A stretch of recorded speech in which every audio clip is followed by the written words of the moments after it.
Kuna huu ugonjwa ambao kwamba unaongoza kwa vifo vya wanaume wengi sana watu wazima ambao wana umri kuanzia miaka 40, 50, 60 na kuendelea, ambao tunaita ugonjwa wa tezi dume.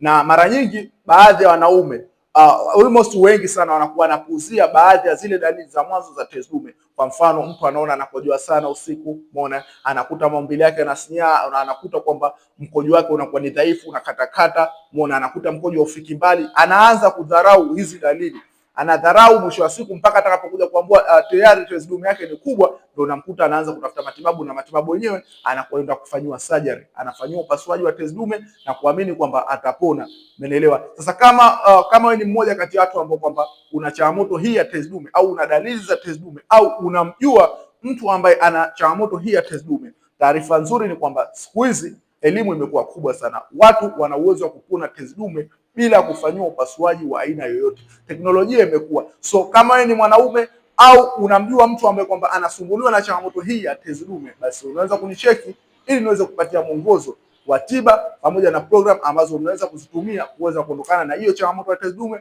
bila kufanyiwa upasuaji wa aina yoyote. Ondoa chanzo, kutibu tatizo lako.